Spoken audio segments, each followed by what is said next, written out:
Le Flash Info, il est présenté par Mohamed Alimouba. Bonjour Alimou. Bonjour Babacar. Mesdames, Messieurs, bonjour. Place au bac général après celui technique sur l'ensemble du territoire national. Plus de 155 000 candidats vont composer ce lundi. Les centres d'examen principaux et secondaires sont au nombre de 103 et plus de 16 000 surveillants sont mobilisés. Ce rendez-vous entre Ali Nguyen et les partis politiques, coalitions de partis et indépendants, c'est en perspective des élections locales fixées le 1er décembre prochain. Il s'agira pour le ministre de l'Intérieur de recueillir l'avis des acteurs sur la fixation du montant de la caution à verser à la CDC, le processus électoral en général. La loi de finances rectificative a été adoptée par la majorité des députés. Elle s'élève à plus de 3 988 milliards de francs CFA, soit une baisse de plus de 83 milliards comparée à la loi de finances initiale. Les raisons évoquées vont de la hausse du baril du pétrole à la réduction de la taille du gouvernement de 42 à 32 ministres, en passant par la suppression du poste de Premier ministre. Le compte-rendu de la plénière signé Mamadou Amardion. Un fait inédit, les députés de la majorité boudent la prise de parole d'un collègue, Ousmane Sonko en l'occurrence. 5-4-1-0.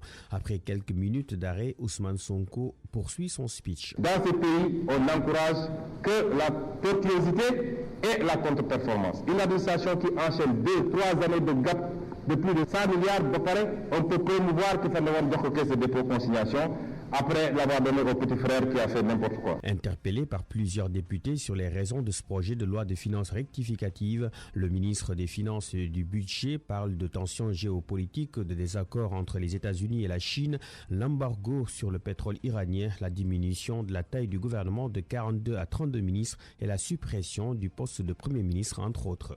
Abdoulaye Daouda Diallo. Si rien n'est fait, aujourd'hui, on devait se retrouver à plus de 150 milliards de pertes commerciales. La Sénélec, nous sommes à un niveau extrêmement important de subventions qui devrait tourner à la fin de l'année aux alentours de 120 milliards de francs CFA.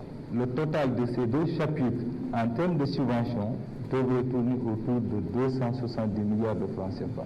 Or, j'estime que nous avons des urgences qui nous obligent nécessairement à mettre un garrot sur ces subventions. Les députés de la majorité ont approuvé cette LFR à l'image du président du groupe parlementaire Benno Bokk Yakaar, Aymérou Gningue. Tous les investissements à caractère social sont restés tels quels. Tous les investissements à caractère structurant aussi sont restés. Finalement, le projet de loi de finances rectificative a été adopté par la majorité des députés après près de 10 heures de débat. Saisie de la douane sénégalaise, 798 kilos de cocaïne découvert dans la nuit du samedi au dimanche au port de Dakar. La prise a été effectuée sur un bateau en provenance du Brésil.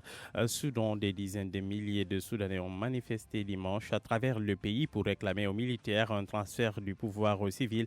Les forces de l'ordre ont tiré des gaz lacrymogènes sur les protestataires à Khartoum pour empêcher d'atteindre le palais présidentiel. Et puis sport, Sénégal-Kenya. Nous sommes bien en Coupe d'Afrique des Nations. Dernier match de poule.